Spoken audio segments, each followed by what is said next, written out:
We mentioned a couple big guests on the show. Our next guest, I have the pleasure of chatting with the two men involved with the writing of Burke's Law, A Life in Hockey, as Brian Burke joins us now. Berkey, how the hell are you? I'm good. Sid having another day off? He is tending to business. That's I don't know if it's good news or bad news, but there also is good news that Stephen Brunt is now in for Sid's day off. Stephen Brunt did a marvelous job turning my story into something that people would enjoy. So, hey Burke, it was not a small task. Does Sid's days off somewhat line up with your appearances? There's no pattern here, is there? Like this is not a thing. Well, I just think he takes. I don't think it's targeted to my days off. Or my appearances. I think he takes a lot of time off. I've been told he's tending to business today. I got to ask you, and I just want to chat. I don't want to. It's not like what's it like writing a book with Stephen Brunt? And before you answer, remember I could just ask Stephen the same question. Well, we've known each other for a long time, and we first talked. Stephen asked me to do a book after we won the Cup in 2007, and I said, "There's not enough hockey. I got too much hockey left in front of me," and I was right about that. But even though I said at the time, I didn't think I would let Stephen write the book because I didn't know him. I loved his books. I thought he was the best guy out there as a writer, but I didn't know him, and it's a kind of a personal thing doing a book. You got to tell a lot of the stories in the book, and you got to trust the guy to decide what should go in and what should go out. Like I thought there were some really good stories that didn't make the cut, but when I read the book, the finished product, I realized it was done by a professional, not by me. So I had done an outline of about 100 pages, and I gave it to Stephen, and he said, "This is garbage. You write like a lawyer," which I am. And so I really like the way the book turned out. I like the way he put some cliffhangers at the end of paragraphs and foreshadowing, and it was just well done. But it is hard work and a lot of sessions, and it makes you reflect on your past, makes you reflect on the mistakes you've made as well as the triumphs you've had. And the sad parts are hard, but it was good. Steve, yeah, well, look, right. I can jump in there, Tim. It's okay. Yeah. Because I think you described the process pretty well. I dispute the fact I ever said your version was garbage. By the way, I don't remember saying that. I do remember saying you wrote like a lawyer, because you do, and because you are.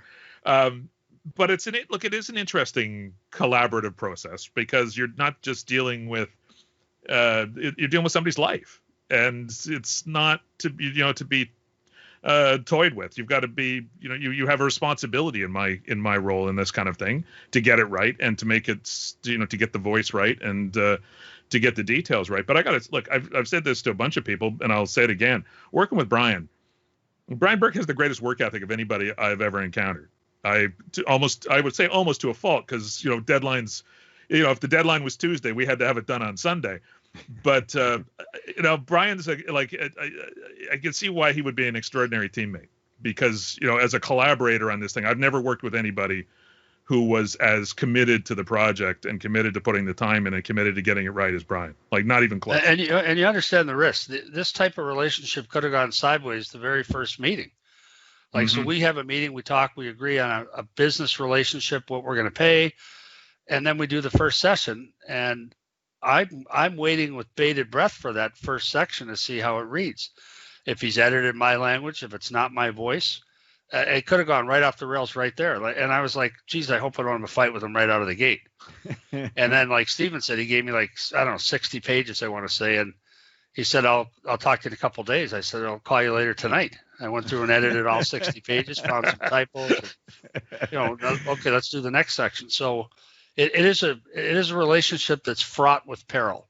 That relationship could go sideways real fast and real hard, and it didn't at all. And that's because Stephen's a professional. And I told Stephen, I want these people to feel like they're in my office or on the draft floor with me. Right. I want them to feel, that's why there's so much detail in there. If you want to understand the trade for the Sedins, I can tell the story right now in 30 or 40 seconds, but the true story takes 25 minutes to tell. The detail, the picks, the phone calls. And the way Stephen executed it, people have said to me, I felt like I was on the draft floor with you in Boston when you did that deal. I can say, I got to. Sorry, Tim. I just got to. Yeah, I got to follow up with one thing here. Sorry, and I know. No, go. The very complex protocol we have to go through to communicate here. But two things that Berkey said there that I have to.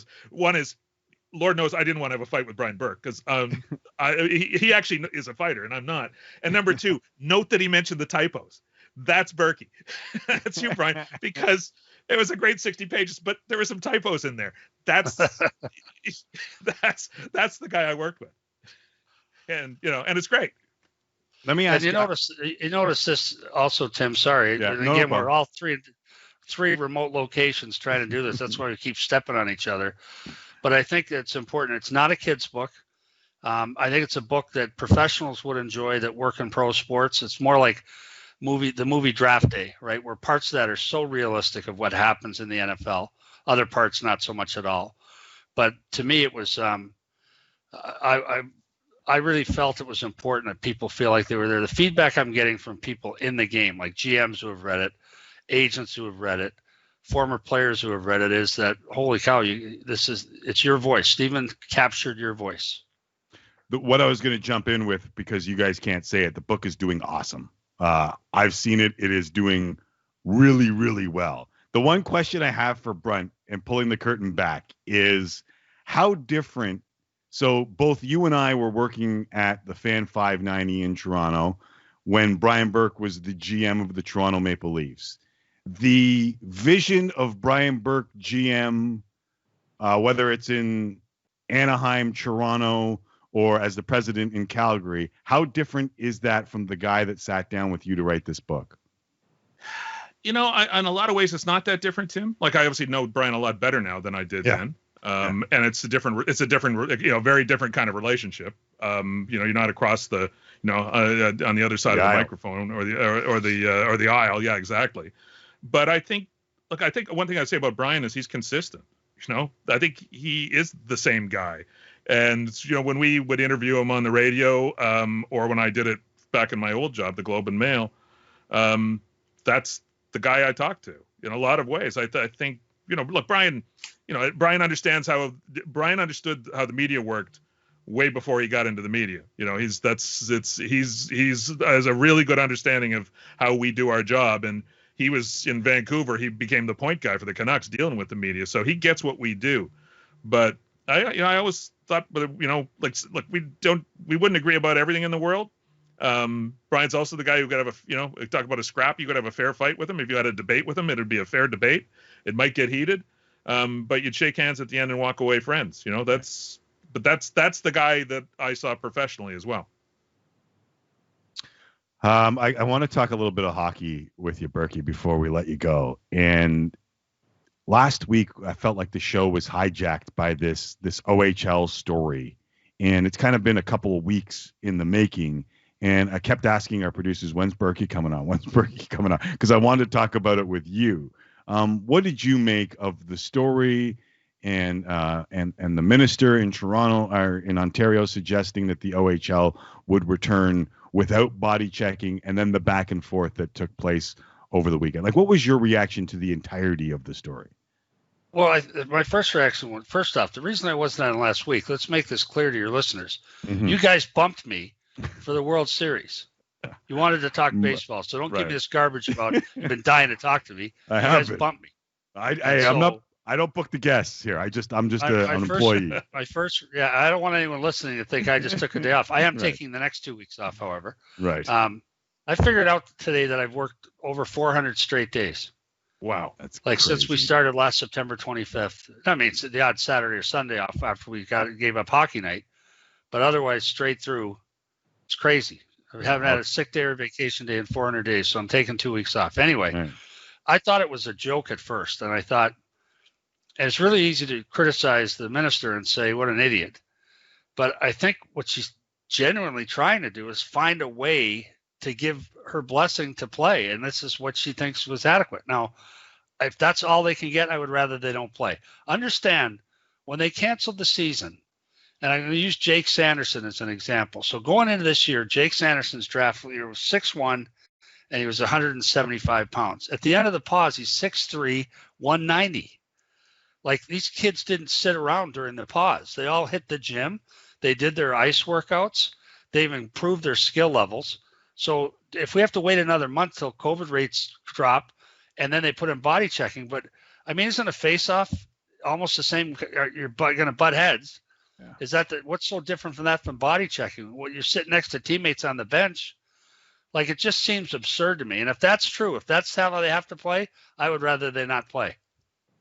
I just don't. I think the rationale was just hard to like. Look, I think we're all, Brian, looking for ways that they can play. We're thinking about ways that they can play, and everybody wants this to be responsible and safe, especially when you're dealing with non-professional athletes here too, right? You're dealing with teenagers in a lot of ways. But I would think the ride on the bus to the next town would be, from what my understanding of COVID, would be more dangerous than getting body checked with a face mask on, with a shield on.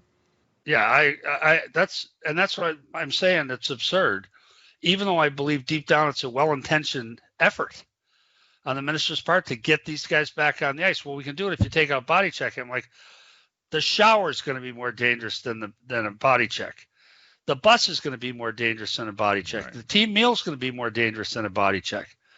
So to me, it made no sense, and I don't want the kids learning to play like that. It's like you watch the kids go from Pee Wee to Bantam. There's no hitting in Pee Wee, and their first month in Bantam, you're like, good Lord, don't they have any awareness at all? But they haven't played in the checking league before. I don't want to go back to that. When it's safe to play, when testing is at the right level, when we have the right responses, let them come back and play regular. If they do change certain things about fans being socially distanced, testing more, fine. But if they can't play hockey, don't play hockey. Just keep doing the skill stuff. My dad, in my first year of hitting, looked at me and said, "It doesn't work when they see you coming. Stop doing that." It was about 2 months worth of me acting like a tough guy and getting stood up every time. And he just turns to me and goes, "Listen, I stop. If they see you coming, it doesn't work." But do you remember that transition? Yeah.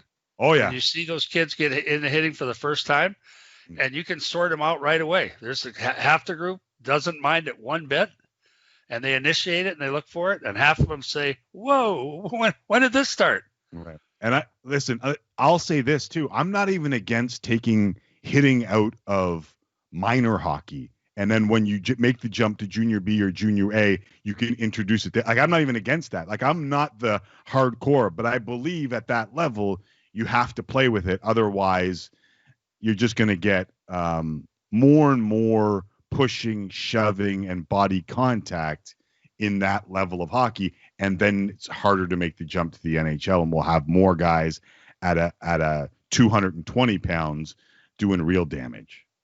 Yeah, but then why would I have played hockey as a bantam if they didn't allow hitting? Part of the allure for it was that it was a contact sport. Right. That's why I played football. That's why I played rugby. I would never have played in a flag rugby league. Like, the part of the allure was I got to hit people. Right. Like, some people enjoy that. The best thing about high school football was I played guard and linebacker. I got to make contact with another human being on every play virtually. Right. So I wouldn't have gone into hockey if they didn't have hitting. And that's the reason a lot of us crave that. That's how a lot of us measure themselves. I am not disagreeing with you. And I think if you watched me play, or if any of my friends are out there listening, they know I played that way. However, I'm just saying, I understand if someone wants to make the argument that they should take hitting out of minor hockey, I'm not against it.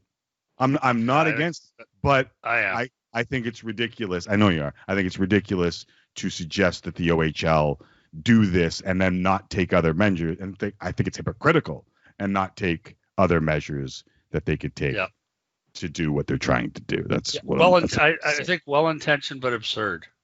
Right. Right. In the 2 weeks that you take off, Berkey, do you think we'll get any movement in this free agent market? And do you think guys like in the RFA, like Matthew Barzal, will be signed by the time you come back?